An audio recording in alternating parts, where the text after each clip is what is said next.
Yo. So, you're here with me. Obviously, you wanted to hear about what happened at Hell in a Cell.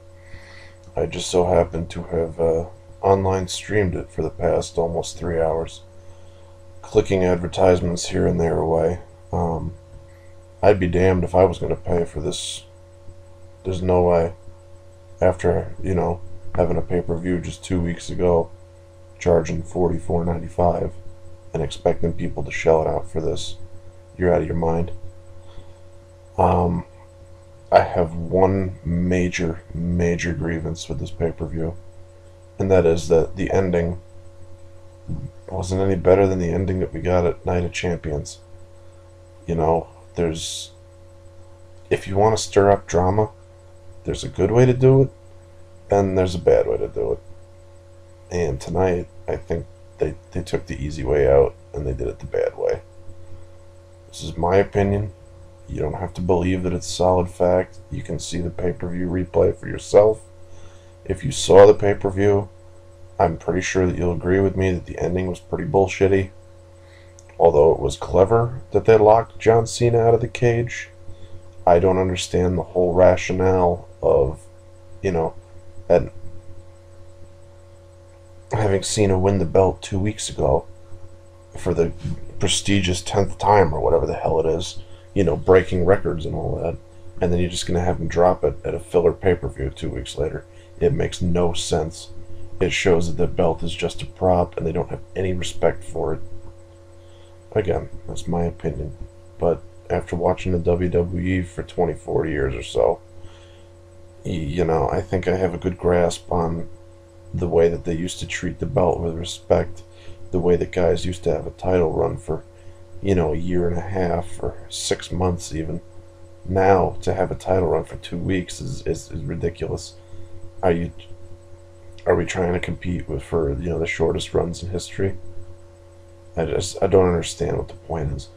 However, let's get off of this negative note for a minute. Let's talk about what the pay-per-view did right.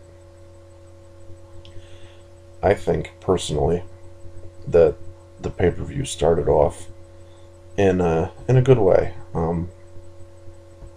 Granted, if I was scheduling this thing, I wouldn't have had Sheamus versus Christian to start off. It's just, I would have hyped this up a little bit more. I would have moved it up to card because the significance was a lot more important. But I liked the back and forth action. I liked that nobody got involved. I even liked the fact that Sheamus won it clean. Yes, Sheamus won the match clean. The only thing I would have changed, though, is I would have made this feud go on longer.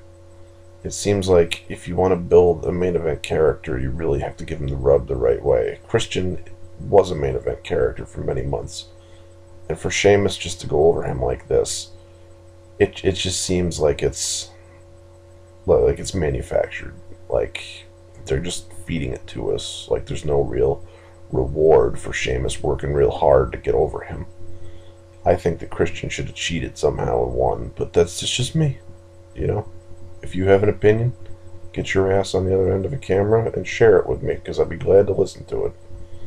But, ultimately, this whole feud was designed to put Sheamus over anyway, so maybe they're just going to move him on to bigger and better things a lot sooner than we thought.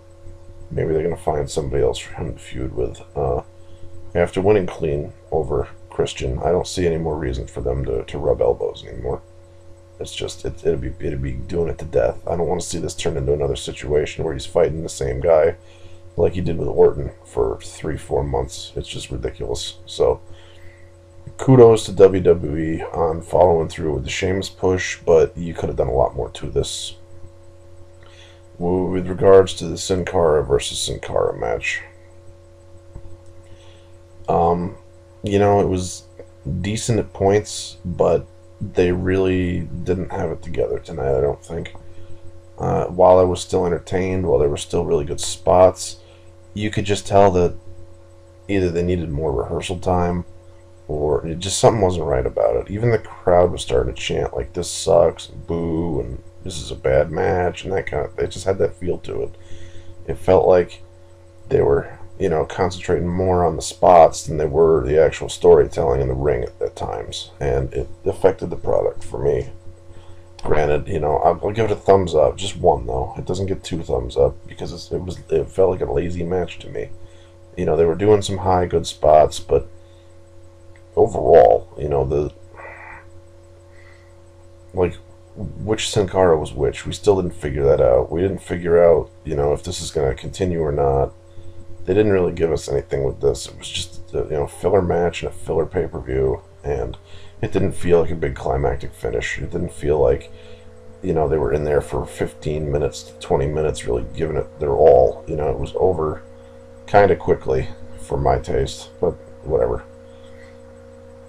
Oh, we had Dolph Ziggler and Jack Swagger team up, and we had them meet Air Boom, and that match did exactly what I thought it was going to do, and your tag team champions retained, which wasn't a big surprise for me, because in order to legitimize any sort of tag team title worth, you really need to keep these titles around the guys and introduce them to new feuds and new talents.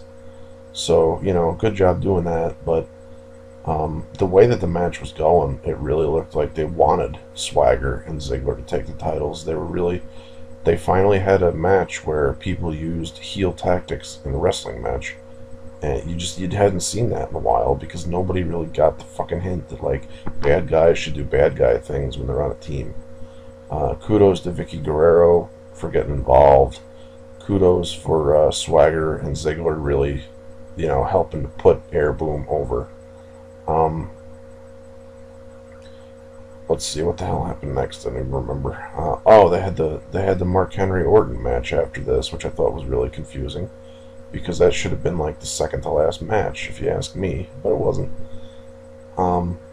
This match was actually really, really good for me. I can't complain too much. I think they could have made better use of the weapons and the outside, but the match did what it needed to do. And when Randy Orton hit that RKO, I thought it was all over, and I was cursing. I was like, why would you do this? Why would you give Henry just this little short run? But then when Henry kicked out of that RKO, I knew that they were going to keep the strap on him. I was just like, yes, this is a good decision, thank you. And I took my curses back, and lo and behold, Randy Orton goes to punt Mark Henry, and Mark Henry catches that sumbitch in the world's strongest slam. This is something that I think is going to carry over to Vengeance, because after the match, Henry tried to take him out, but Randy Orton got in a few chair shots. But nonetheless, Mark Henry is still your world champ, and I think that they could really do a lot with this in order to propel other names and other people up into that main event scene, and not always have Orton in it. So let's hope that if they do carry this feud over to Vengeance, that Mark Henry still retains the title, because I would like to see him take the strap to new places and keep it to like at least a Royal Rumble or something. I don't really remember all of what happened after that. I think that was when Cody Rhodes came out, cut an excellent promo, brought back the old IC title, and then he had a match with John Morrison while he was dressed up in a suit. And apparently dressing up in a suit gives you superpowers so that you can beat John Morrison. But as we all know, the way that John Morrison has been booked lately, a fucking ant could beat him. Would just get him in a toe hold or something and he would give up. Your Intercontinental Champion is still Cody Rhodes after a magnificent promo. I think that they're doing a great job with him, and they need to continue to build him as a future main eventer. The Divas title did not disappoint, although I think that the interference with Natalya was definitely not needed. I think that Beth Phoenix could have beat Kelly Kelly clean on her own after all this time.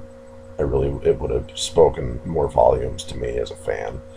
Although, I hope they really get this Divas division title shit down, and that they will, put wrestling on TV, because that's what matters. It doesn't matter how, pretty these girls are. It matters what they can do in the ring. That's how you add credibility to the division. I liked that it wasn't, exceptionally long.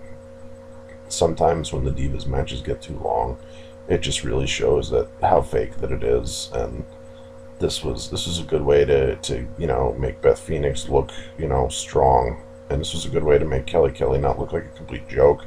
But In all honesty, Kelly Kelly is a complete joke, and she had no business with that title in the first place. She should have never had the championship to begin with. Her run as champion was way too long, and it has a sour taste in the mouth for me. So that's my opinion. If you don't like it, whatever, you can have your own. After the Divas match, we had the video package for the main event, and then everybody came out, kind of did their thing.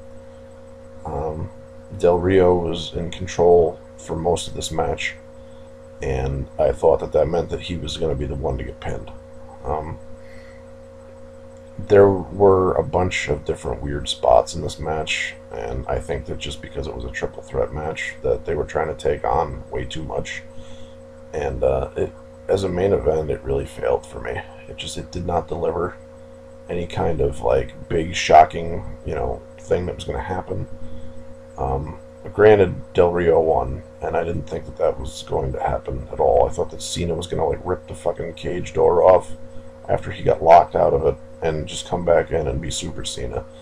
But I don't understand how you can take somebody like a Cena and put the belt back on him and make it like this big fucking deal, and he comes out and makes this big speech for Hell in a Cell about how he's never going to lose and yada yada whatever, and he's going to be the champ, and then have him lose it and just have him drop it like that. That's just so dumb. Why did you waste the time? You could have had another match on TV or something, showcase some stars that we are on the payroll but we never get to see, like Drew McIntyre or something. Just saying, guys, really. I am tired as hell. I've been up all day.